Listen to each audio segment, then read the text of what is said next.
शिव जी को थोड़ा सा बुरा लगा, कोई धर्म का कार्य हो रहा हो, अच्छा काम हो रहा हो और उसमें तुम बीच में अग्नि में कूद जाओ, ये अच्छी बात थोड़ी ना।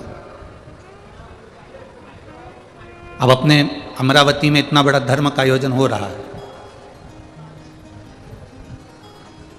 शायद अमरावती के इतिहास का पहला शिव कुंभ है जो अमरावती में लगा। लोगों को यहाँ से निकलने में कम से कम 2 से 3 घंटे लग जाते हैं, केवल यहाँ से निकलने में।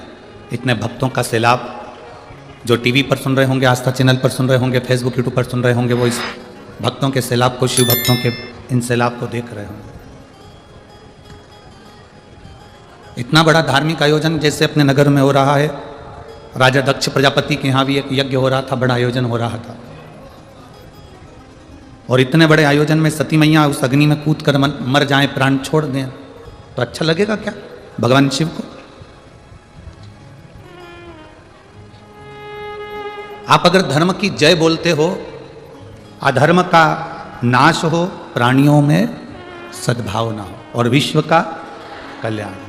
आप अगर धर्म की जय बोल रहे हो तो इतना अंदाजा आपकी उस बुद्धि में होना चाहिए कि धर्म की जय कब होती है? जब हम धर्म की रक्षा करते हैं, तब धर्म की जय बोलने का हक हमारे अंदर आ सकता है।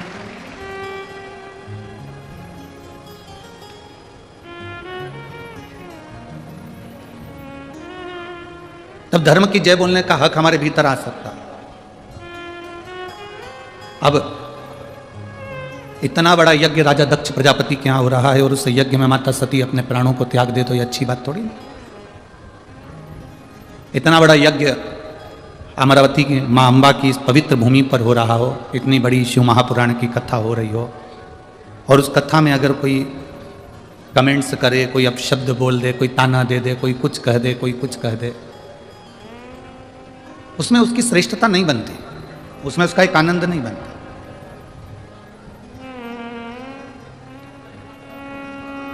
अगर धर्म का कार्य हो रहा है, बन सके उस धर्म के कार्य को आगे बढ़ाने का प्रयास करो। जैसे अभी माननीय विधायक महोदय श्री रवि जी राणा जी कह रहे थे कि कल इस व्यासपीठ ने कहा कि नवयुवक बेटा बेटी अपनी अपनी स्कूटी, मोटरसाइकिल, गाड़ी, 2 व्हीलर लेकर जो वृद्ध लोग हैं उनको कथा स्थल तक छोड़ो।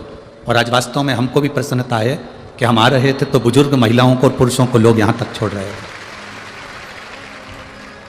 हम धन्यवाद देंगे विधायक श्री रवि जी राणा जी को, जिन्होंने कम से कम देखा तो कि ये चीज़ यहाँ चालू हो गई। और हमें विश्वास है ये विदर्भ की भूमि है,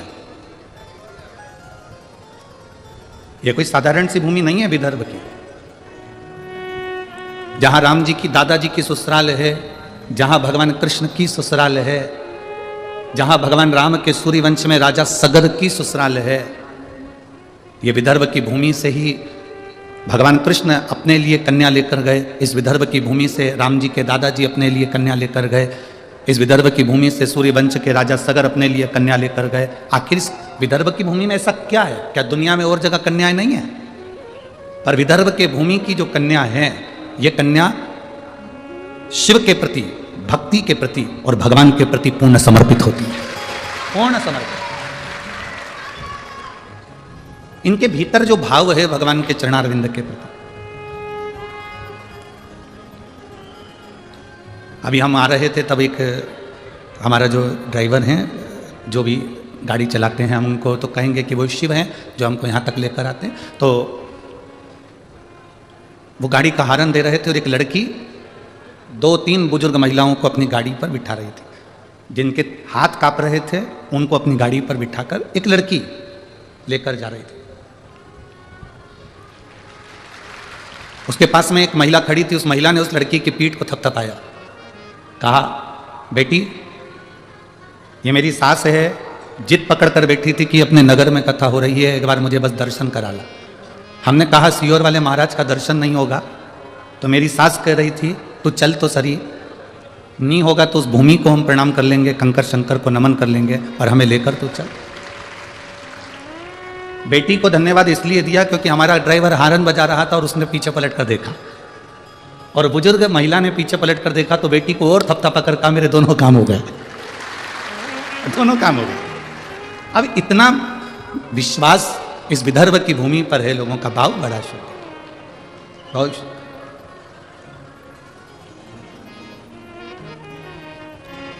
और ये हम आज से नहीं देख रहे हैं, इस विदर्भ की भूमि को हम पहले एक बार 22 साल पहले अमरावती आए थे। मणि बहन,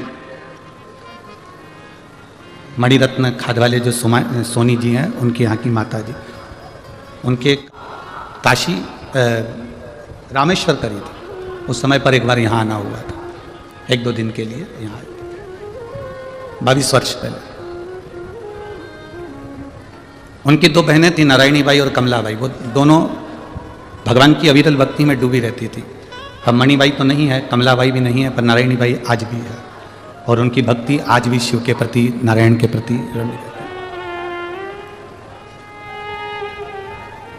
विदर्भ ने क्या दिया? विदर्भ क्या प्रदान करता है? तो कहा विदर्भ जो दुनिया में कोई नहीं दे सकता वो विदर्भ देता है। जैसे खुले में हनुमान चालीसा विदर्भ ने दी है। खुले में हनुमान चालीसा करना भी विदर्भ ने दिया। बोलो सही है कि गलत है? ये भी विदर्भ की बेटी ने दिया, ये भी विदर्भ की रोहन ने। एक सुख, एक आनंद, शिव के प्रति जो जागरूकता आपके भीतर है वो रहना चाहिए। सती, तू और कहीं प्राणों को त्याग देती तो मेरे को खुशी होती, पर तू यज्ञ की अग्नि में प्राणों को त्यागी, इसलिए मेरा मन खुश नहीं है। अपने नगर में जब कोई कार्य हो, अपने नगर में कोई धार्मिक आयोजन हो, अपने नगर में जब कोई भगवत भजन का कार्य हो, शिव पुराण, रामायण, गीता, भागवत, अपने नगर में जब कहीं पर भी हो तो बन सके तो थोड़ा उसमें धन से सहयोग नहीं बन सके, तन से भी सहयोग नहीं बन सके तो मन से सहयोग दो। कोई आगे बढ़ रहा है उसको बढ़ाओ, उसको पकड़कर पीछे नहीं करो, उसको अग्रण्यता दो। वो जितना बढ़ता जाएगा आपको उतनी खुशी होना चाहिए। बढ़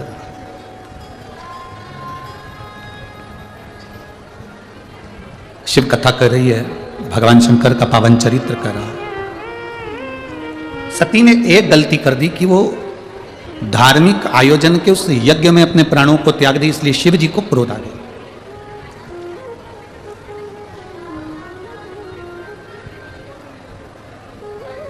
लड़ना है आपको, पूरा घर पड़ा है, खूब लड़ो। क्रोध करना है आपको, पूरी दुनिया पड़ी है, खूब क्रोध करो। शिव महापुराण की कथा तो यहां तक कहती है कि इस पंडाल के अंदर, शिव महापुराण की कथा के अंदर, शंकर के शिवालय के अंदर, शंकर के 12 ज्योतिर्लिंग में कहीं दर्शन करने जाओ, शिव महापुराण की कथा सुनने के लिए जाओ, आपकी जगह पर कोई दूसरा भी बैठ गया है तो आप उधर से खसक कर बैठ जाओ, पर अपने मुंह से अपशब्द मत कहना, एक बार भी आड़ा टेढ़ा ना कहना, ठीक है? आप बैठ गए, कोई बात नहीं, बैठो। शिव है ना, आप में भी शंकर है, हम में भी शंकर है, शंकर कथा सुन रहा है, बैठो, विराज। थोड़ा तपन, थोड़ा संघर्ष, थोड़ा कष्ट जिंदगी में आता है और बहुत कुछ सिखाकर जाता है। एक कुमार ने बहुत सारे मटके बनाए। मटका बोलते हो, हंडा बोलते हो कि मटकी बोलते हो? क्या बोलते हो? मटका, मिट्टी का मटका, समझ जाओगे ना। एक कुम्हार ने मटके बनाए, बहुत सारे पानी के मटके बनाए, और बहुत सारे पानी के हंडे, बहुत सारी गगरी पानी की गगरे हंडे बनाए।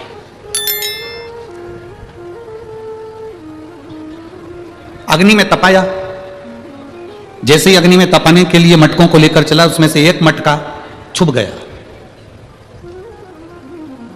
क्यों छुपा? क्योंकि अग्नि की तपन उसको तपाएगी तो उसको कष्ट होगा। मुझे इतना कष्ट नहीं सहना, मैं इतना कष्ट नहीं सह सकता, मैं इस अग्नि की तपन को, मैं इतनी ज्वाला को, इतनी आगी को मैं सह नहीं सकता, इसलिए वो मटका छुप गया। वो मटका छुप गया। अब सारे मटके अग्नि में तप रहे हैं और वो अकेला मटका छुप कर दुबक कर बैठ गया, मैं नहीं जलूंगा, ये जल जाएंगे। खूब हंस रहा है वो मटका, खूब हंसा। क्यों हंस रहा था? क्योंकि वो जल रहे थे, वो तप रहे थे, वो काले हो रहे थे, उनका शरीर काला पड़ रहा था, उनमें आग लग रही थी, और जो छुप कर बैठा था वो मुस्कुरा रहा था, वो हंस रहा था, वो प्रसन्न हो रहा है, वो हंस रहा है, वो प्रसन्न हो रहा है। सारे मटके तप रहे हैं, सारे मटके अग्नि में है, सारे मटके काले हो रहे हैं, तप रहे हैं, अग्नि में पड़े हुए हैं, और एक मटका छुप कर बैठा है, खूब हंस रहा है, खूब प्रसन्न हो रहा है कि मैं बच गया।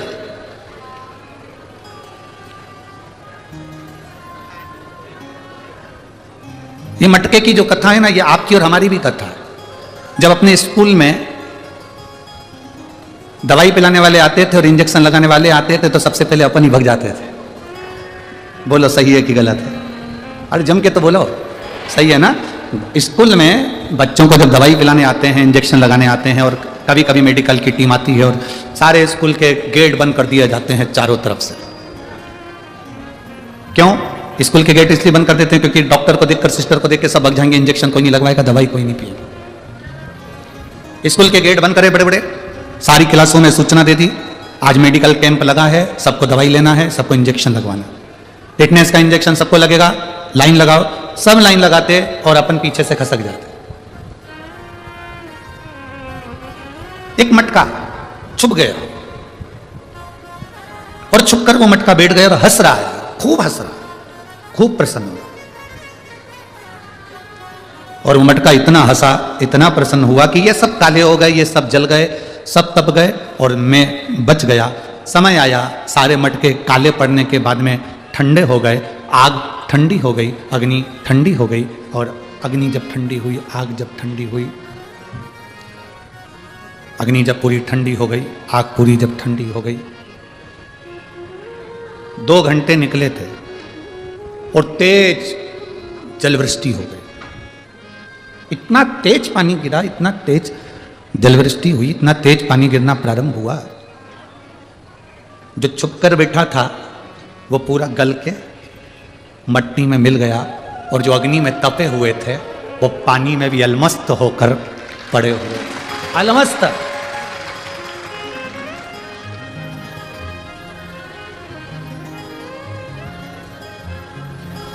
ये कथा शिव महापुराण की हमको बताती है कि जब संसार में थोड़ा दुख आता है, हमें कष्ट मिलता है, हमें तकलीफ आती है, हमें दुख आता है, हमें कष्ट आता है, हमारे जीवन में जब तकलीफें बढ़ती है, हमारे जीवन में जब कष्ट बढ़ता है, हमारे जीवन में जब दुख बढ़ता है, तो ये हमको तपाने के लिए आता है कि तुम अच्छे मजबूत हो जाओ।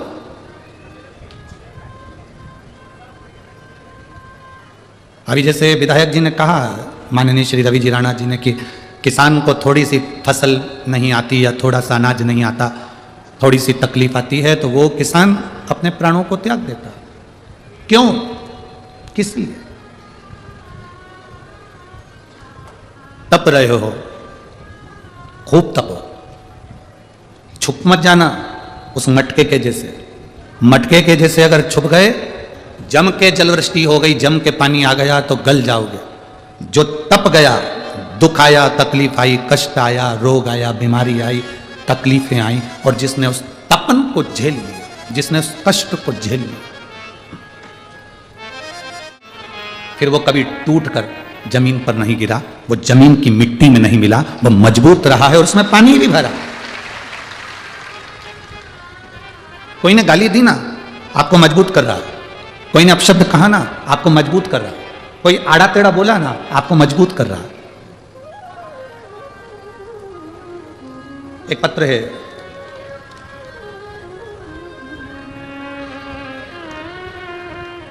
मेरा नाम अनिल जगताप है, मैं अमरावती के बड़नेरा में रहता हूं। मेरा नाम अनिल जगताप है, मैं अमरावती के बड़नेरा में रहता हूं। मेरा प्रश्न है, आप उत्तर देंगे क्या? दे? आप उत्तर देंगे क्या? कभी किस्मत भी बदलती है। मेरी जिंदगी पूर्णतः संघर्षों में गुजरी है, आज भी संघर्ष कर रहा हूं। कई बार इतना हार गया कि सब कुछ छोड़ने का मन करा, सब कुछ छोड़ने का मन करा, पर मोबाइल पर आपकी कथा सुनी तो कुछ इच्छा जागी, कुछ अच्छा लगा। बस आपसे प्रश्न है, क्या मेरी किस्मत बदलेगी?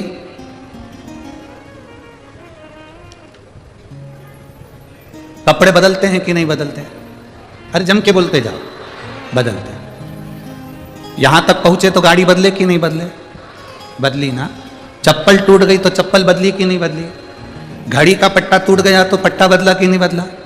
गले का हार टूट गया तो हार बदला कि नहीं बदला? बोलते जाओ जम के, बदला।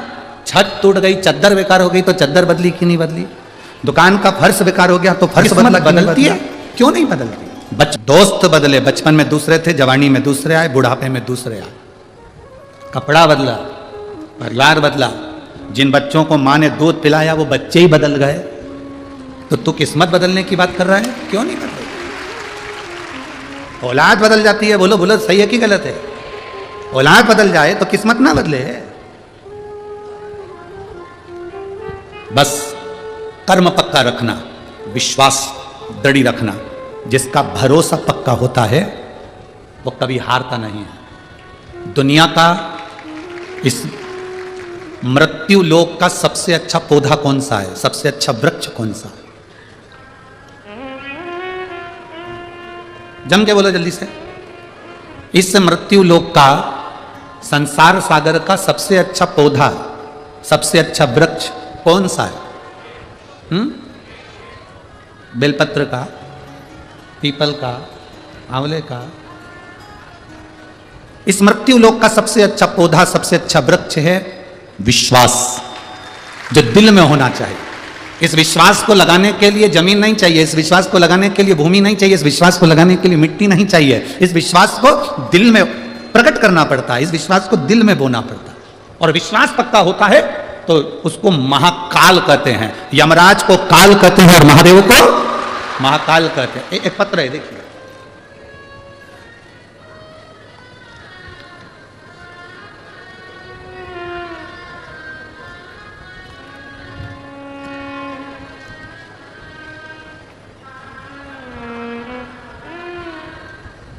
सो गयाबाई अर्जुन दाड़ंगे,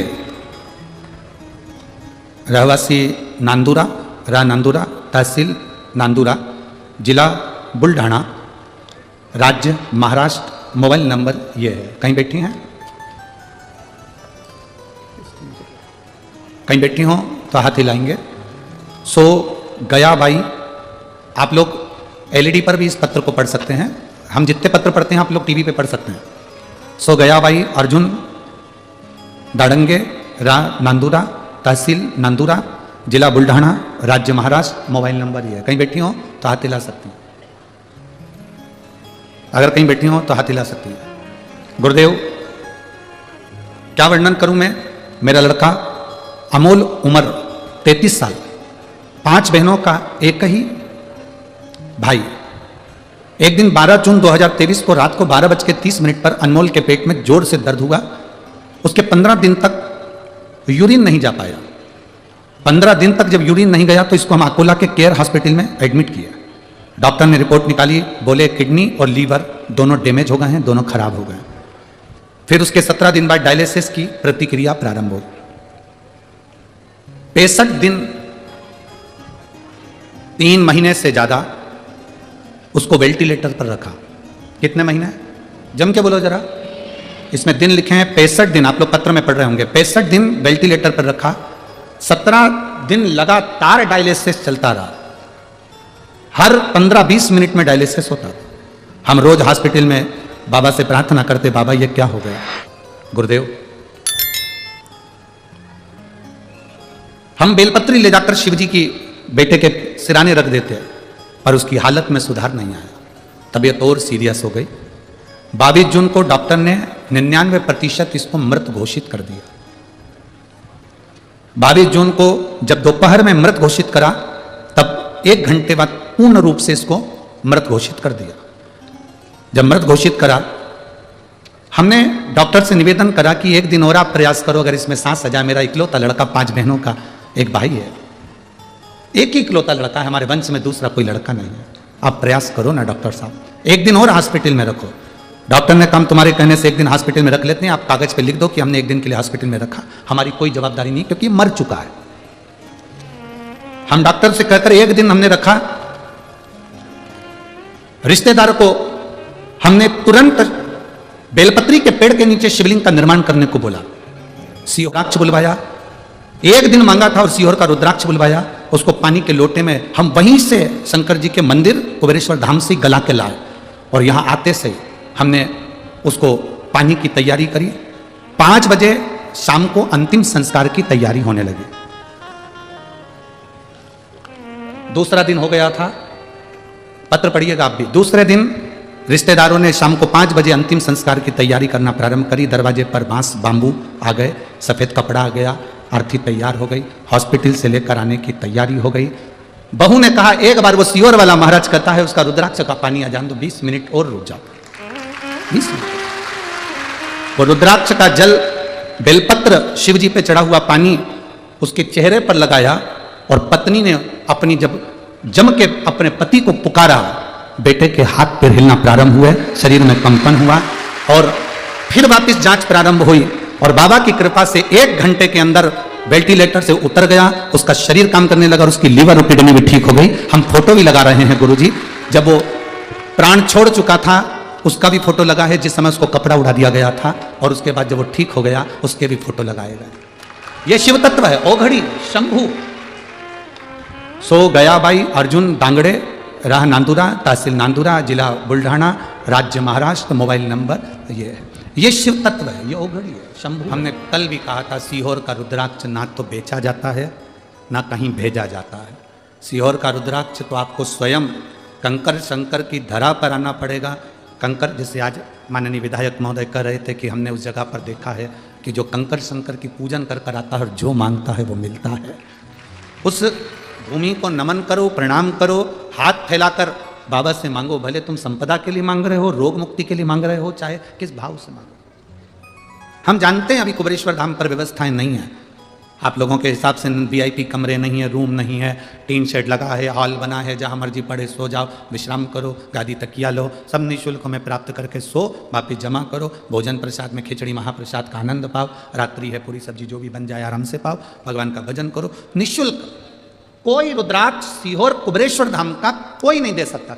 लोग कहते हैं हमारे यहाँ तो कुबेरेश्वर धाम का रुद्राक्ष लो, 100 रुपये दो, ये लो, 500 रुपये दो, ये लो, हम भेज देंगे सीहोर से बाहर। ना ना, हमारी समिति के द्वारा अलाउ नहीं है, क्योंकि मेरे बाबा ने जब हमको रुद्राक्ष अपने नेत्र के अश्रु से फ्री दिया है तो हम बेचने वाले होते कौन है, वो उसने दिया है उसको। आप दिल रखो, विश्वास।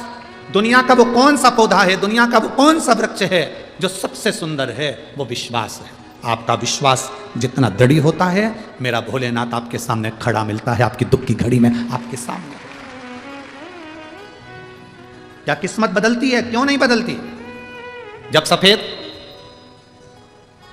कपड़ा उड़ा दिया जाए, सफेद कपड़ा जब उड़ा दिया जाए और पूर्ण तरह से व्यक्ति चला ही गया हो, और उसके बाद भी शाम को 5 बजे अंतिम संस्कार हो रहा हो और पूरे मैसेज डल गए हों, लोग आ गए हों, और उसके बाद भी अगर वो प्राण दे सकता है तो काल पर भी भारी महाकाल होता है। काल पर भी भारी महाकाल होता है। अकाल मृत्यु वो मरे जो काम करे चंडाल का, काल उसका क्या बिगाड़े जो भक्त हो महाकाल का। जो शिव का उपासक होता है, शंकर का गुणगान करने वाला होता है, शिव की आराधना करने वाला होता है, अपने भीतर जो विश्वास को दृढ़ बना लेता है, वो फिर भटकता नहीं। कहां भटका? आप विदर्भ की धरा पर कथा सुन रहे हो। ये विदर्भ की भूमि के, विदर्भ के राजा विदर्भ राज, इनका एक नियम बड़ा पक्का था। जैसे इनकी बहन का नियम था शंकर का शिवलिंग का पूजन करना, ऐसे विदर्भ राज का नियम था शंकर भगवान का दर्शन करने प्रत्येक शिवरात्रि पर काशी जाना। प्रत्येक शिवरात्रि, हर महीने की शिवरात्रि, हाँ, प्रत्येक मासिक शिवरात्रि को विदर्भ राज काशी के लिए निकल जाते थे। अपनी टोली तैयार करी, संत साधु गुरुजन तपस्वी जन सबको साथ लिया, भगवान का गुणगान करते हुए नमः शिवाय, ओम नमः शिवाय जपते जपते जपते जपते चल दिए, चले।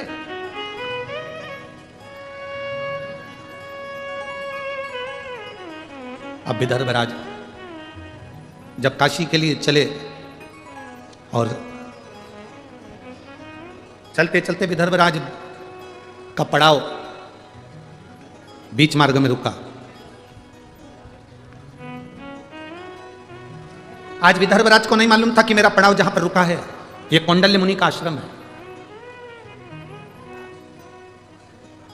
ये विदर्भराज को नहीं मालूम है कि आज मैं रात पढ़ा हूं जहां पर रुका ये कुंडली मुनि का आश्रम है। कभी कभी तुम अगर अमरावती से बैतूल जा रहे हो, अमरावती से मंगरूल पीर जा रहे हो, अमरावती से वाशिम जा रहे हो, कभी तुम जाते जाते कहीं रुक गए होगे, तुमने एक होटल देखी होगी और तुमने उस होटल पर भोजन करा होगा तो मालूम पड़ा कि यहाँ पर सब 500 रुपये का बहुत जोरदार भोजन मिलता है। पर तुमने अभी तक ऐसी होटल नहीं देखी होगी कि बीच में कोई ऐसी होटल मिली हो जहाँ 100 रुपये में भी बहुत अच्छा भोजन मिलता है। कभी अचानक वहाँ पहुँच जाते हैं और 100 रुपये में भी भोजन मिल जाता है तो बड़े खुश होते हैं। अपन तो हमेशा 500 का खाते थे, 100 का मिल गया, कितनी अच्छी बात, कितना जोरदार भोजन। बताओ, अपने तो ये होटल दिखी नहीं थी, कितनी खुशी हो जाती है, कितना आनंद हो जाता है। अब विदर्भराज जाते जाते कुंडली मुनि के आश्रम में पहुंच गया। उनको नहीं मालूम कि यहां कुंडली मुनि का आश्रम, उनके स्मरण में है ही नहीं। शिव महापुराण का पार्वती खंड कहता है, चलते चलते गाड़ी में बैठे बैठे, आपके साथ भी हुआ होगा और हमारे साथ भी हुआ है, गाड़ी में चलते चलते बैठे बैठे, बस में चलते चलते अचानक तुम कुछ काम कर रही थी, बस में बैठी हुई थी, कुछ अपना झोला निकाल रही थी, बाहर हाथ खिड़की पे रख के ताक रही थी। इतनी देर में किसी पेड़ के नीचे कोई शिवलिंग रखा हुआ दिख गया या कोई मंदिर तुम्हें नजर आ गया और तुमने उसको ध्यान लगाकर देखा, शिवलिंग को ध्यान लगाकर देखा, स्मरण में आया। शिव महापुराण का पार्वती खंड कहता है, जब अचानक किसी शिवलिंग पर तुम्हारी दृष्टि चली जाए और एक क्षण के लिए तुम उस शिवलिंग के बारे में सोचने लगो तो कहते हैं कि 12 ज्योतिर्लिंग के दर्शन का फल उसी क्षण प्राप्त हो जाए, उसी क्षण, उसी घड़ी, उसी पल।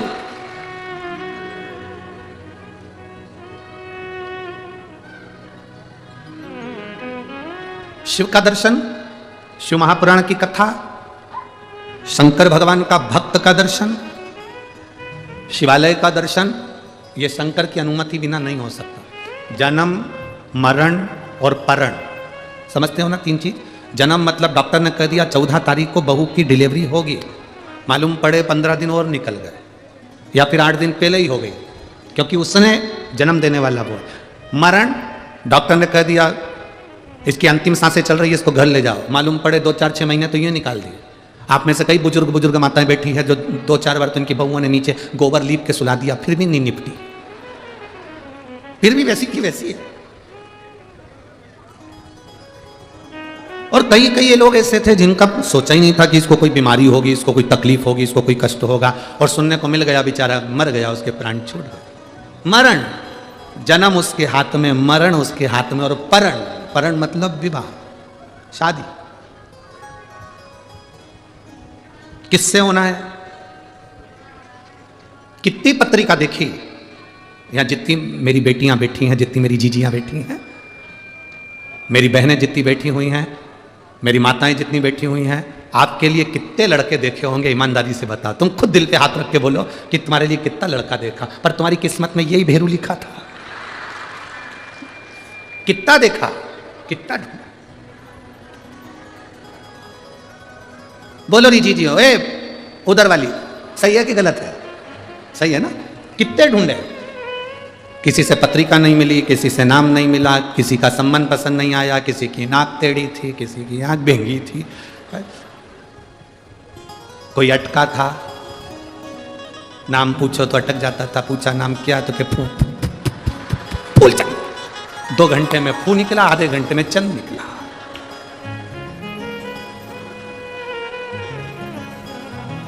बहुत आफत है इन लोगों से बचना। एक बार ग्वालियर में कथा थी, बहुत पहले की बात है, बहुत पहले, लगभग 23-24 साल पहले की बात होगी। उस समय ग्वालियर में तांगे चलते थे, घोड़ा गाड़ी, ग्वालियर में चलते थे घोड़ा गाड़ी। हम गए थे कथा करने के लिए जाखेटिया फैमिली में, और मेडिकल वाले जाखेटिया जी की यहाँ कथा थी। हमने कहा जाखेटिया जी तुम्हारे यहाँ पर एक मंदिर अच्छा है, उसका दर्शन करने जाएंगे। जैसे हमने कल उनसे कह दिया विधायक जी से कि आपका मंदिर अच्छा है, हम दर्शन करने जाएंगे, तो उनने तो कह दिया। अब इस समय तो गाड़ियाँ चलती तो वो गाड़ी लगा देंगे, उस समय तो हमने कहा जाखेटिया जी दर्शन करने जाएंगे, तो वो बोले गुरुजी गाड़ी लगवा दें। हमने कहा गाड़ी रहने दो, हमारी भी तो बुद्धि फिर गई। हमने कहा तुम्हारी वो घोड़ा गाड़ी लगवा दो, तांगा। अच्छा, उस दिन से तांगे में बैठने में थोड़ा सा डर भी लगता है। हम जब शुरू में आए थे ना ये अमरावती में, अभी कथा चालू हुई उसके 1 दिन पहले हम जब यहाँ पहुंचे तो हमारे विधायक महोदय ने भी हमारे लिए वो घोड़ा गाड़ी लगाई थी। हमारी तो जान दुख दुख है, हमारी जान दुख दुख, क्योंकि वो कहते ना कि दूध से जला हुआ व्यक्ति छाछ भी फूक के पीता। अब ग्वालियर में हमने कहा जाखेटिया जी तुम एक काम करो, घोड़ा गाड़ी लगाओ। अब उन्होंने घोड़ा गाड़ी लगा दी। उनका एक नौकर था, उसको मालूम था वो मंदिर कहाँ है, उसको आगे बिठा दिया, हम सब पीछे बैठ गए। अब हम पीछे भी सीट थी, आगे भी थी, वो इधर नौकर बैठा, इधर हम बैठे, तांगा चलाने वाला चलाता। पीछे सारे लड़के आशीष और ब्राह्मण और सब पीछे वाले, और घोड़ा वाला चलाते जाए। और वो जो साथ में बैठा था वो उनका जाकेटिया जी का सेवादार, मेडिकल संभालने वाला, ओके ना तांगा इधर मोड़ दे, ओके वो इधर मोड़ दे। अब यहाँ तांगा और वो झंडा लगाए ना बीच में, वहां खड्डा। अब हमको नहीं मालूम था कि ये जो हमारे को मंदिर लेके जा रही है ये अटक जाता है, हमको नहीं मालूम था। वो यहीं से चालू हो गया, हम सोचे खांसी आ रही है। अब हमको क्या मालूम था कि हुआ क्या इसको। हम पीछे बोल रहे पानी लाए हो, तो क्या नहीं लाए, तो ये आखिरी में वो तांगा खड्डे में गिर गया। जो खड्डे में गिरा तो मां इसके मुंह से निकला डा। ये इधर हम उधर, मोहल्ले के लोगों ने उठाया, पट्टा पट्टी बनवाया। कभी आपको मौका लगे तो वो कथा भी यूट्यूब पे डली होगी, जिसमें हम हाथ में पट्टा बांध के कथा बाज रहे थे। तीसरे दिन की कथा थी। अब पट्टा पट्टी बांध के जाखेटिया जी के यहाँ पहुंचे, उन्होंने कहा गुरुजी ये क्या? हमने कहा कुछ नहीं, ये खाओ इधर डा।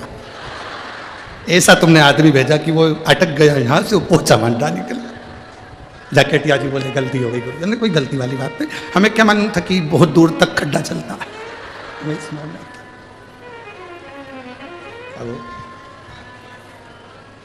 अभी हमारे विधायक जी ने हमको वो घोड़ा गाड़ी पे बिठाया। हमने सबसे पहले जोशी जी से पूछा, बलगांव वाले से, आगे जो गाड़ी चला रहा है उसका पूरा नाम पूछ के आओ।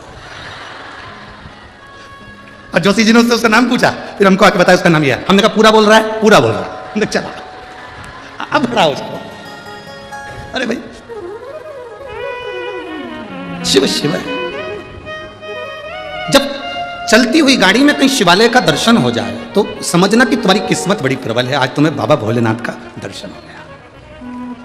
जिंदगी में एक गलती कभी मत करो। जो शंकर को मानने वाले हैं, शिव महापुराण की कथा सुनने वाले हैं, शंकर के मंदिर में एक लोटा जल चढ़ाने वाले हैं, वो जिंदगी में एक गलती कभी मत करना। अपने 33 कोटि देवताओं को प्रणाम करो, नमन करो, पर जिंदगी में किसी दूसरे की धर्म की कोई स्थान हो, वहां अपना माथा कभी मत झुकाओ। अपना सिर को सिर बना कर रखो, नरियल मत बनाओ कि हर कहीं फोड़ दिया।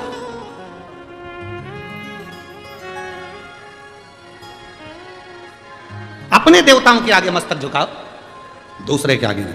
कोई कहे कि यहां पर वो बना था इसलिए हमने उसको प्रणाम कर लिया, उनको बुरा लग जाएगा।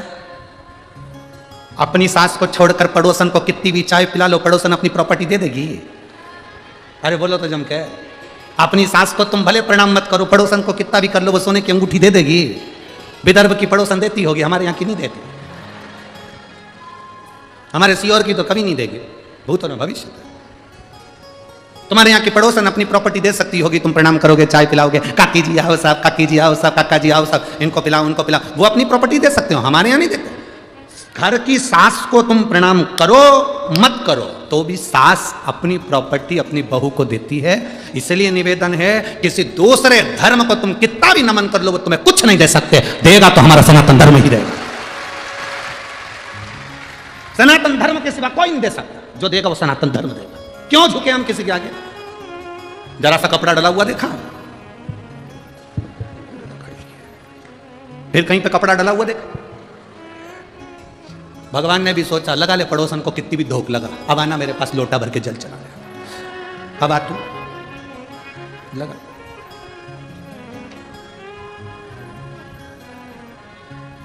यहां का एक एक बच्चा राम है, अपने धर्म को छोड़कर दूसरा धर्म नहीं। कोई कितना ही कहे, हमें नहीं जानना।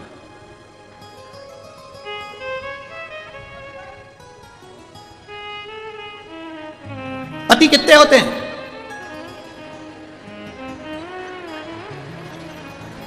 अरे बोलो तो तुम बोलो जरा जम के। पति एक है तो परमात्मा भी एक है। देवादि देव महादेव, मेरा राम, मेरा कृष्ण, मेरा शिव एक है। कहां भटकना हमको, कहां जाए, किस जगह पर?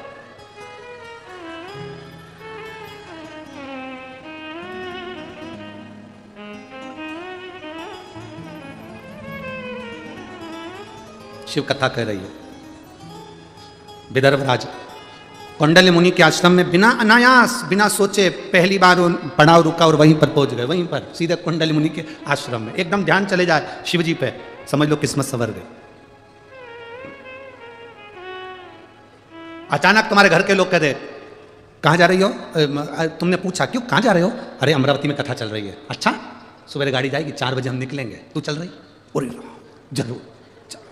जल्दी से जाके 2-4 रोटी बनाई, पराठा मराठा सेक के कपड़े में बांध के गाड़ी में बैठ गई।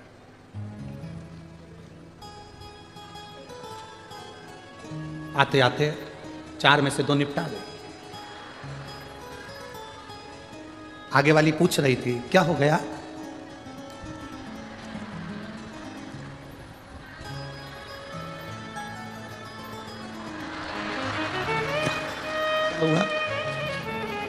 ठंड है, दांत कटकटा रहा है कि वो जो पूड़ी बना के लाई है वो कटकटा रही है, दांत कटकटा रहा।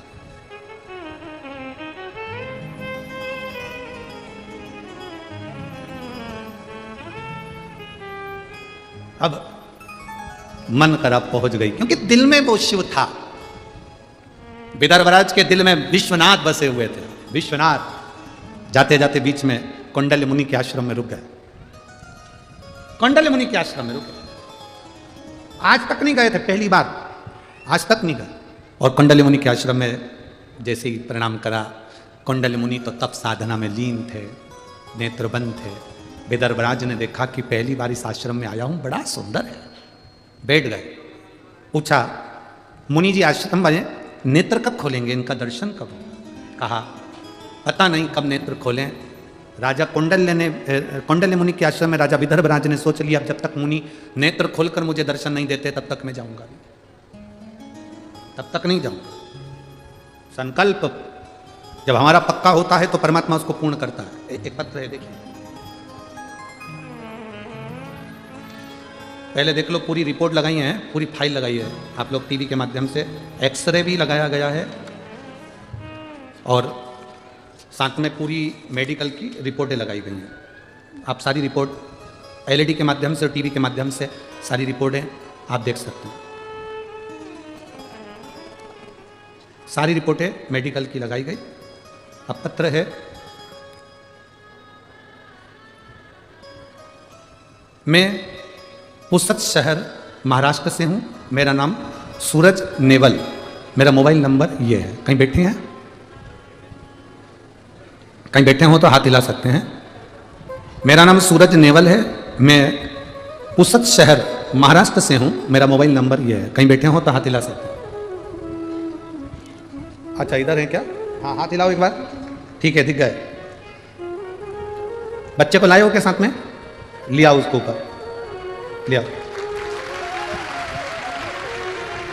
मैं पुसद शहर महाराष्ट्र से हूं, मेरा नाम सूरज नेवल है, मेरा मोबाइल नंबर यह है। स्वामी जी, पशुपति व्रत की महिमा का मैं क्या वर्णन करूं। मेरी बीवी को 7वां महीना चल रहा था, डॉक्टर पर सोनोग्राफी कराई, सोनोग्राफी की रिपोर्ट में आया, डॉक्टर ने बताया कि बच्ची की एक किडनी नहीं है और रीढ़ की हड्डी टेढ़ी है। फिर हमारा मन नहीं माना, हम इसको नांदेड़ ले गए। नांदेड़ के डॉक्टरों से रिपोर्ट दिखाई, नांदेड़ के डॉक्टरों ने वापस सोनोग्राफी करी। सोनोग्राफी देखकर नांदेड़ के डॉक्टरों ने कहा कि इसकी यह किडनी नहीं है और इसकी रीढ़ की हड्डी टेढ़ी है, यह बच्ची विकलांग है। इस बच्चे को आप चाहो तो रखो, नहीं तो 7वां महीना चल रहा है, ये बच्चा किसी काम का नहीं, ये कभी जिंदगी में बैठ नहीं पाएगा, उठ नहीं पाएगा, इसकी किडनी नहीं है, इसको भोजन नहीं पचेगा, इसकी यूरिन की प्रॉब्लम रहेगी, उसका शरीर कुछ ही समय का रहेगा। तब मेरी माता ने पशुपतिनाथ का व्रत किया। मेरी धर्मपत्नी शिवजी को जल चढ़ाना प्रारंभ करी, उसका आचमन नंदी के पास बैठकर कुंदकेश्वर महादेव के नाम से करना प्रारंभ करा। बाबा का हम क्या गुणगान करें गुरुदेव। 7वें महीने में डॉक्टर ने कह दिया था इसकी किडनी नहीं है, रीढ़ की हड्डी टेढ़ी है, बच्चा विकलांग है, मानसिक बुद्धि से भी बेकार रहेगा। हमने उस बच्चे को रखा और शंकर के भरोसे छोड़ दिया। मेरी माता ने पशुपति व्रत करे, मेरी पत्नी ने शिवजी को जल चढ़ाया, बेलपत्र खाना प्रारंभ करा, नंदी के पास बैठकर श्री शिवाय नमस्तुभ्यम का जाप करना प्रारंभ करा। जब मेरे बच्चे का जन्म हुआ, डॉक्टर ने जब रिपोर्ट निकाली तो बाबा की ऐसी कृपा थी, उसकी दोनों किडनियां थी और रीढ़ की हड्डी भी मजबूत थी और मेरा बच्चा पूर्ण तरह से स्वस्थ है। मैं उसको लेकर कथा में आया हूं। डॉक्टर ने जो जो रिपोर्ट बताई थी कि रीढ़ की हड्डी नहीं, रीढ़ की हड्डी टेढ़ी है, किडनी नहीं, वो सारी रिपोर्टें आपको लगाई गई है गुरुदेव, जिसमें किडनी नहीं है। सारी रिपोर्ट नांदेड़ की भी और हमारे यहाँ की भी लगाई गई, जिसमें एक किडनी नहीं है और रीढ़ की हड्डी भी टेढ़ी है। आप उस एक्सरे में देख सकते हैं और आप उस सोनोग्राफी में देख सकते हैं। बाकी के जब जन्म के बाद वापस उसके एक्सरे हुए, जन्म के बाद उसका जो चाल देखा गया उसमें उसकी रीढ़ की हड्डी भी थी और उसकी दोनों किडनियां भी थी। मैं बाबा को यहाँ नमन करने आया हूं, उसका फोटो भी लगाया है। बचाया लिया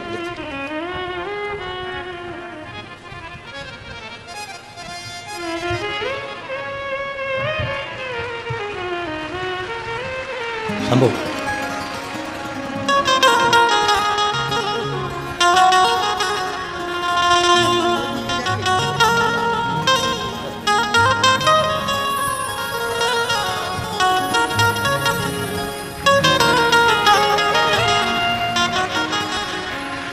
शिव कथा कहती है आपका विश्वास जितना दृढ़ होगा, एक पौधा एक वृक्ष ऐसा है वो विश्वास का है, वो भरोसे का है। अपना भरोसा कभी मत छोड़ो, अपना भरोसा कभी छूटना नहीं चाहिए, विश्वास कभी छूटना नहीं चाहिए। महाराज यमराज को यदि काल कहते हैं तो मेरे महादेव को महाकाल कहते हैं। जो कोई नहीं कर सकता, जरा विचार करो, जिसका 5 बजे अंतिम संस्कार होने वाला हो उसके शरीर में प्राण आ सकते हैं? जरा विचार करिए। पूरा एड्रेस लगाया है ये भाई ने, पूरी जांचें लगाई, ऐसी कोई जांच नहीं जिसमें उसने लगाया ना हो, जिसमें उसने स्पष्ट किया कि इसमें एक किडनी नहीं है और रीढ़ की हड्डी पूरी बेकार है। पूरी जांचें लगाई उसने, एक एक जांच रिपोर्टें लगाई, एक्सरे लगाए। जो कोई ना कर पाए वो मेरा देव अधिदेव महादेव कर देता है, कोई ना कर। मेरी जीजियों, मेरे जीजाओं, मेरे भाई, मेरी बहनों, मेरी बेटियों, मेरे बेटाओं, मेरी माताओं, आप कथा में जरूर आए हो, पर मेरा भरोसा ये विश्वास करता है, शिव पुराण की कथा का विश्वास करता है। आपने 5 दिन की कथा सुनी, कोई ने 2 दिन की सुनी, कोई ने 3 दिन की सुनी, कोई 1 दिन की सुना, कोई ये विराम दिन की सुना। ये भरोसा करता है। आप उसके दरवाजे तक आए हो ना, वो 3 महीने में आपको क्या क्या दे देगा कोई भरोसा नहीं उसका। क्या देगा वो वही जाने, कितना देगा उसके ऊपर निर्भर करता। वो सुनता है, दिल से बोलेंगे, वो श्रवण करता है। आए हो, हम जानते हैं पंडालों में इतनी जगह नहीं रहती, आप धूप में बैठे, जहां बैठे, कितना लंबा चले, कैसे पहुंचे, क्या तुम लोगों ने यहाँ पहुंचकर भजन करा, कीर्तन करा। पर इतना जरूर है कि जिस भूमि पर शिव महापुराण की कथा होती है, वहाँ की जब रज उड़ती है, वहाँ की जो धूल हमारे शरीर पर लगती है, ना जाने कितने रोग, कितनी बीमारी और कितने दुखों को काट देती है। कितने ही रोग, कितने ही दुख, कितनी तकलीफ वो काट। भक्ति के बल, विश्वास का बल। राजा विदर्भराज कौंडल्य मुनि के पास कुछ बैठ गए, नेत्र नहीं खुलेंगे तब तक जाऊंगा नहीं। थोड़ा जिद है, जिद करो मना नहीं, पर जिद भी ऐसी होना चाहिए जिसमें परमात्मा की प्राप्ति हो।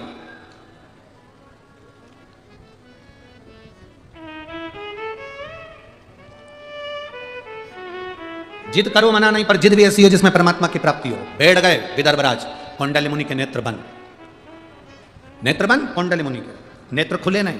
एक दिन निकल गया। विदर्भराज का नियम था, विदर्भ की धरा से जाते थे काशी दर्शन करने के लिए, तो बीच में अन्न नहीं पाते थे, ना पानी पीते थे, जब तक काशी विश्वनाथ को गंगा का जल नहीं चढ़ा देते थे। जब तक काशी विश्वनाथ को गंगा का जल ना चढ़ा देते, तब तक जल और पानी नहीं ग्रहण करते।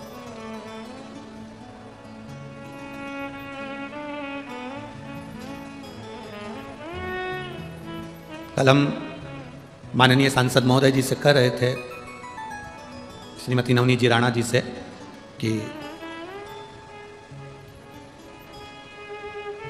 हमने कहा जी भाई, हनुमान चालीसा के चक्कर में 2 को जेल में डाला गया।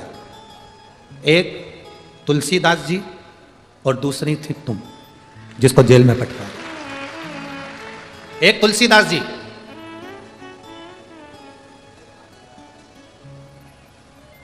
एक महिला गंगा के घाट पर तुलसी बाबा के सामने तुलसीदास जी रामचरितमानस लेकर बैठे हुए थे, पढ़ रहे थे। महिला रोती रोती वहां पहुंच गई। उसने कहा, बाबा मेरा पति, मेरा पति, बाबा मेरा पति। बस उसने कहा मेरा पति। तुलसी बाबा के मुख से निकल गया, यह चिंता करना अखंड सौभाग्यवती। भाव वो कह रही है, मैं तो कहने वाली थी कि मेरा पति चले गए और आपने मुझे वर दे दिया, अखंड सौभाग्य। तुलसीदास जी कहे, ये तो राम जी ने मुंह से निकलवाया है, राम जी जाने। पति को ले जा रहे थे अंतिम संस्कार के लिए, नारी रुकी, तुलसीदास जी को देखा। नियम था, पहले का नियम था, पति को जब अंतिम संस्कार के लिए लेकर जाते थे तो पत्नी हाथ जोड़कर लाल चुनर पहनकर पीछे पीछे चलती थी, क्योंकि वो सती होती थी। जा रही थी, तुलसीदास जी को देखा, चरणों में पड़ गई, मेरा पति।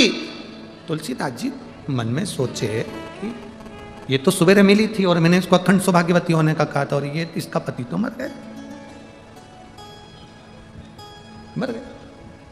तुलसीदास जी ने अर्थी ले जाने वालों से कहा, थोड़ा नीचे रखकर इससे एक बार इसके कानों में राम किलवा लूं मैं, राम किलवा लूं। नीचे अर्थी रखी, लोग हंसने लगे, मरा हुआ 4 घंटा हो गया और ये कह के राम किलवा लो। तुलसीदास जी ने उसके कानों में कहा, राम राम राम। लोग हंसकर बोले, क्या है ये राम?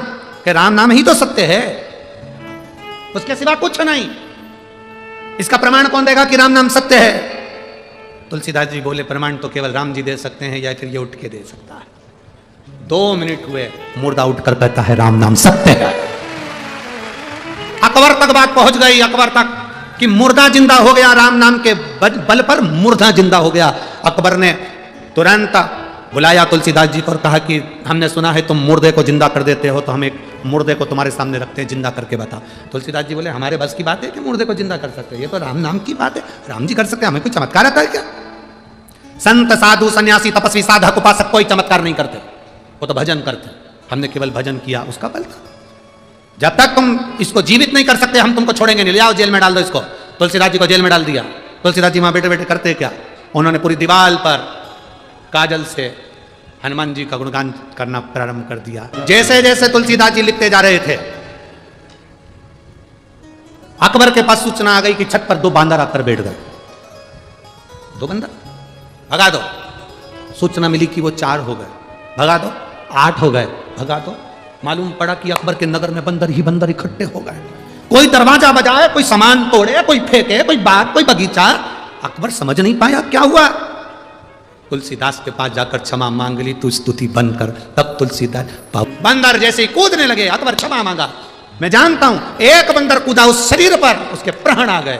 अकबर हाथ जोड़कर बोलता है, ये साधारण नहीं, तूने जो दीवार पर लिखा तुलसीदास, ये साधारण नहीं। इतने बंदर, तुलसीदास जी कहते हैं, ये बंदर नहीं, मेरे हनुमान, मेरे राम ने भेजे हैं, ये साधारण है। अकबर की पूरी सत्ता पलट दी उन बंदरों ने, पूरी सत्ता। हनुमान चालीसा हम कल कर रहे थे ये दीदी बाई को, सांसद महोदय को, श्रीमती नवनीत जी राणा जी से, कि एक वो तुलसीदास जी को पटका था और एक आपको। हनुमान चालीसा के लिए जिंदगी में शायद पहला कोई व्यक्ति हो जो जेल में गया हो।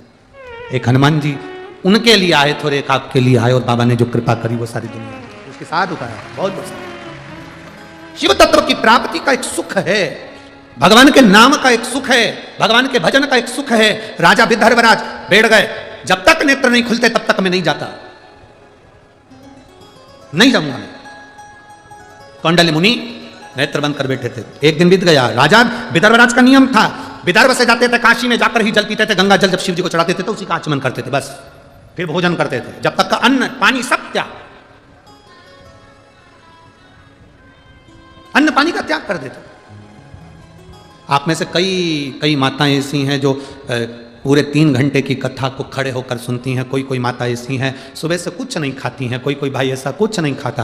कथा पूरी हो जाएगी तब भंडारे में जाएगा, तब भोजन करेगा, तब तक सुबह से लेकर कथा तक बैठा है, भोजन नहीं करा, पानी जरूर पिया, चाय पी ली, जो करना है वो करा, पर नाश्ता फास्ता थोड़ा बहुत करे सो तो करा, जो पाया वो पा लिया, फल फ्रूट पर ना, अब मैं कथा सुन लूँ फिर पाऊंगा।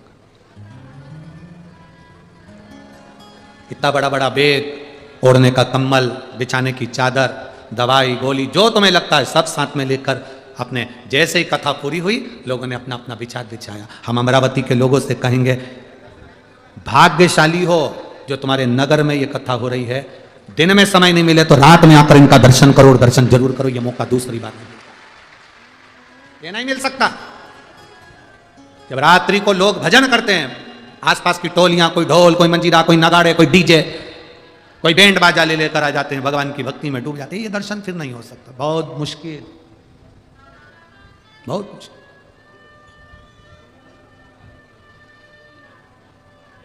आधे से ज्यादा लोग तो अपने साथ में बिछाने का और ओढ़ने का लेकर आते हैं। उनको मालूम है रोज 3-3, 4-4 किलोमीटर दूर कौन जाएगा, वापस घर कौन जाएगा, अपन तो 4-5 दिन यहीं बिछाया आया, शिव नाम गाया, कहाँ जाना।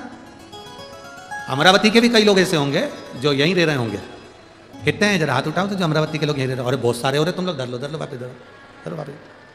हमें मालूम है अमरावती के भी कई लोग होंगे, उन्होंने सोच लिया कौन बार बार जाएगा, अपन तो यहीं हंस। ये कुंभ का मेला, शिव कुंभ कहाँ मिलने वाला, ये भगवान शंकर की कथा कहाँ बार बार होगी, अमरावती में हो गई। ये तो माननीय सांसद जी और विधायक जी को साधु बातता है जो उन्होंने करवा कर भगवान शिव की सविरल भक्ति को क्षेत्रवासियों को दिया, हो गई। ये शिव कृपा है।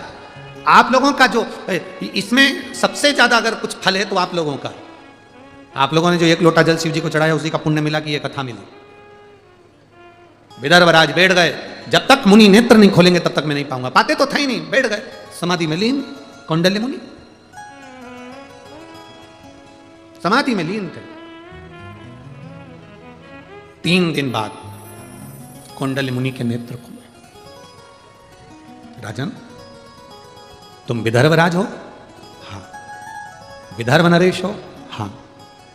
राजन, कहां जा रहे हो? काशी। राजन, मैंने सुना है तू प्रत्येक शिवरात्रि पर काशी आता है और तब तक तू कुछ नहीं खाता, ना पानी पीता। मेरा मन है राजन, तुझसे एक निवेदन करना चाहता हूं। कौंडल्य मुनि ने कहा निवेदन? राजा विदर्भराज ने कहा निवेदन नहीं, संत साधु ब्राह्मण गुरु निवेदन ना करें,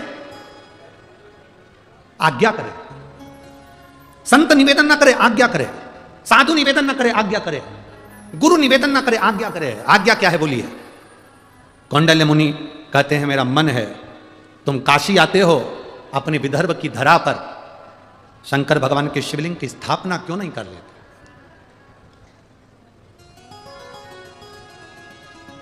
विदर्भ राज ने जो कहा वो पूरे विदर्भ का गौरव होना चाहिए।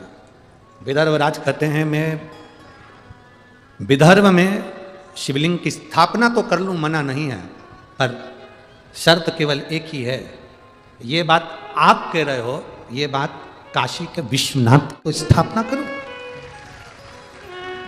ये आप कह रहे हो, ये बात मैं काशी आता हूं दर्शन करने के लिए और काशी विश्वनाथ खुद कहे कि तू बता, तुम्हारा रुक, तो विदर्भ रुक और वहीं पर दर्शन कर, वहीं पर प्रार्थना कर, क्यों परेशान होता है? ये खुद काशी विश्वनाथ का है तो मैं मानू। ठीक है, राजा गए, प्रणाम कर कर नमन कर कर विश्वनाथ का दर्शन करने के लिए गंगा जी का जल भरा, गंगा जी का जल लेकर मंदिर के अंदर प्रवेश किए, शिवलिंग पर जल चढ़ाया विश्वनाथ को। जैसे ही जल का पात्र लेकर बाहर निकले गंगा जी के घाट पर, विदर्भराज गंगा की बालू रेत का शिवलिंग बनाकर पूजन कर रहे थे और समाधि में लीन होकर बैठे हुए थे। उस दिन शिवरात्रि थी, उस दिन शिवरात्रि थी। और शिवरात्रि का दिन रात्रि के समय 4 पहर की पूजन विदर्भराज ने कर दी। कितनी पूजन करी? 4 पहर। सावन की शिवरात्रि पर जब अपन सब लोग ऑनलाइन पूजन करते हैं, करते हो आप लोग? ये तो बोलो जरा, करते हो? जब अपन सावन की शिवरात्रि के दिन रात्रि के समय पर ऑनलाइन पूजन करते हैं, कई लोग ज्ञान देने वाले मिलते हैं। रात्रि को शिवलिंग का विसर्जन कर दिया, रात्रि को ये कर दिया, शिवलिंग की पूजन रात्रि को कर ली। कोई कहेगा पार्थिव शिवलिंग का निर्माण कर लिया, कोई कुछ कहेगा, कोई कुछ कहेगा, कोई कुछ कहेगा। पर मैं पूरे भारत की भूमि से नहीं, पूरे विदेश में बैठे हुए देश और विदेश के भक्तों से पूछना चाहता हूं, आप लोगों ने जब से सावन की शिवरात्रि के पार्थिव लिंग का निर्माण कर कर पूजन करी है, उस दिन से मिला लो और आज का दिन मिला लो, तुम्हारे घर उन्नति की ओर बढ़ा है, नीचे नहीं गया है, ऊपर की ओर बढ़े हो। नीचे की नहीं आए हो, ऊपर की ओर बढ़ रहे हो।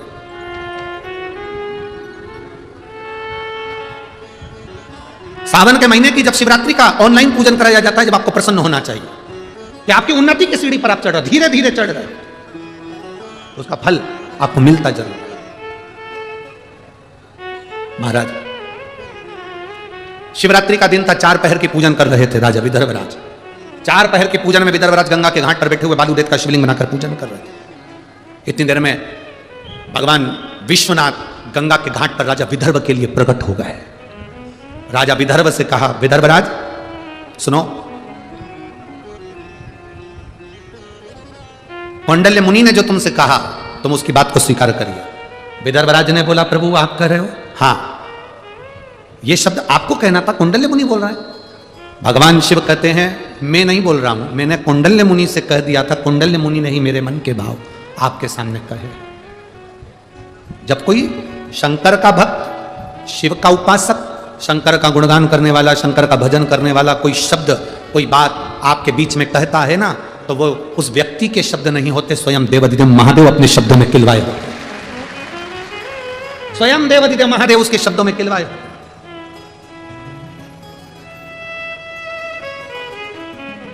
कोई दूसरा नहीं कह सकता। मेरा मन है आप जाओ और कौंडल्य मुनि ने जो कहा है वो करो, आपको वहीं काशी विश्वनाथ का दर्शन होगा। कौंडल्य मुनि के कहे अनुसार भगवान शिव की आज्ञा पाकर विदर्भराज चले। बीच में वापिस कौंडल्य मुनि के पास में पहुंचकर प्रणाम करा, मुनिवर मैं शंकर की स्थापना करूं, प्राण प्रतिष्ठा करूं, शिवलिंग को विराजमान करूं, पर शर्त एक ही है कि आपको आकर विराजमान करना पड़ेगा। कौंडल्य मुनि ने कहा, मैं तो नहीं आ सकता, तो मैं शिवलिंग को रखूंगा कहां? कौंडल्य मुनि ने अपना कमंडल दे दिया। इस कमंडल को तुम जहां रख दोगे वहां पर, यह कमंडल जहां रुक जाए, जहां पर तुम रख दोगे वहीं पर शिवलिंग की स्थापना राजा तुम कर देना। कौंडल्य मुनि के कमंडल को लेकर विदर्भराज उस कमंडल को लेकर इस विदर्भ की भूमि पर आ गए। घूमते घूमते जैसे विदर्भ में प्रवेश करे, जैसे विदर्भ में प्रवेश करे, और प्रवेश करते ही बस कुछ ही दूर में अंदर प्रवेश करे थे, कमंडल में वजन बढ़ने लगा। वजन बढ़ते बढ़ते वो पानी का कमंडल और वजनी हो गया। राजा विदर्भराज से वो कमंडल उठ नहीं पाया, उन्होंने एक भूमि पर रख दिया। कौंडल्य मुनि ने कहा था, जहां कमंडल रखाएगा वहीं पर आप शिवलिंग की स्थापना करना। विदर्भराज ने पूरे विदर्भ में सूचना कर दी, जहां कमंडल रखा है वहीं पर आप शिव के प्राण प्रतिष्ठा की तैयारी करो। और उसी जगह पर जैसे ही राजा विदर्भराज शिवलिंग का निर्माण करवाने लगे, इतनी देर में तो स्वयं विश्वनाथ उस स्थान पर आकर प्रकट हो गए। उसी का नाम कौंडेश्वर महादेव हो गया। वही कौंडेश्वर महादेव हो गया, वो स्थान, वो जगह। और अमरावती के नजदीक में है वो स्थान। शायद अमरावती से स्कंद पुराण में तो शायद 4-5 किलोमीटर, 10 किलोमीटर की दूरी उसमें वर्णन की है। 10 किलोमीटर यहां से कितना दूर पड़ता है? यहां से 4 किलोमीटर है, ठीक है। आप लोग गए दर्शन करने के लिए? है? सब लोग गए? बहुत बढ़िया, नजर उतर वाले ना। बोल कौंडेश्वर महादेव की जय। स्वयं विदर्भराज के लिए कौंडल्य मुनि ने कमंडल दिया, वो कमंडल वहां रखा के रखा। बात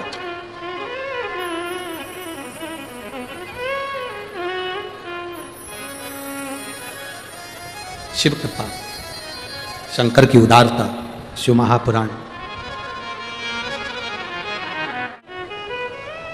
राजा विदर्भ ने कौंडेश्वर महादेव की स्थापना करी। स्वयं विश्वनाथ पधार कर, स्वयं शिव भगवान देवाधिदेव महादेव पधार कर स्वयं दर्शन दिए। विदर्भ के सभी श्रोता भाई बहनों को निवेदन करूंगा,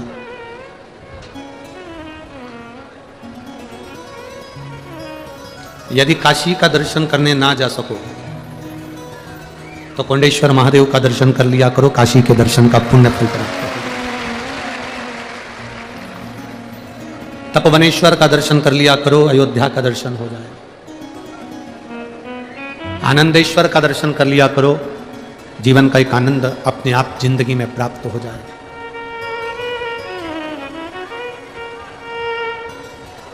कहीं हम पहले भी कथा में कहे कि आपकी ज़िंदगी में अगर दुख है, तकलीफ है, कष्ट है, दूसरी जगह बाद में जाना, पहले आप अपने पास में जो शंकर का शिवालय है, अपने नज़दीक में शंकर का जो मंदिर है, अपने पास में जो शंकर का शिवालय है, अपने नज़दीक में जो शंकर का शिवालय है, वहाँ जाकर एक लोटा जल समर्पित करो। दूसरी जगह बाद में जाओ, पहले अपने घर के नज़दीक में, अपने पास में जो शिवालय है, पहले वहाँ पहुँच कर भगवान शिव की आराधना करो। हमने अभी नासिक की कथा में और जलगांव की कथा में एक बात कही थी कि बड़े हॉस्पिटल में मरीज को ले जाते हैं, उसके पहले उसकी प्राथमिक जांच के लिए, प्राथमिक उपचार के लिए उसको नज़दीक के पास के हॉस्पिटल में लेकर जाते हैं, नज़दीक में। क्यों? जिससे उसकी प्राथमिक जांच हो जाए। अपने नज़दीक में जाओ। शिवलिंग, कोई कहे तुमसे कि यह बहुत पुराना शिवलिंग है और कोई कहे यह बहुत नया शिवलिंग है, यह भ्रम दुनिया के लोगों में फैलने दो। आपके मन में यह भ्रम नहीं आना चाहिए। कोई तुमसे कहे कि यह मंदिर बहुत पुराना है और यह मंदिर बहुत नया है, ये भेद जो करते हैं ना, ये दुनिया के लोग करें। आपके मन में ये भेद कभी नहीं आना। कथा के अध्याय में हमारे पूज्य श्री पंडित प्रदीप जी मिश्रा ने जो भी उपाय बताए हैं, आप में से कितनी माताएं हैं जो अपने जीवन में घर में 4 बच्चे ने जन्म लिया हो, 2 बच्चों ने जन्म लिया और एक को ज्यादा दूध पिलाया और एक को कम पिलाया हो। माँ सब बच्चों को बराबर दूध पिलाती है। ये बच्चे पर आधारित है कि वो माता के स्तन से कितना दूध पी सकता है। अगर आपने अभी तक हमारे चैनल को सब्सक्राइब नहीं किया, वो कितना दूध पी रहा है बच्चे पर आधारित। दिल से लाइक जरूर करें और कमेंट बॉक्स में हर हर महादेव अवश्य लिखें।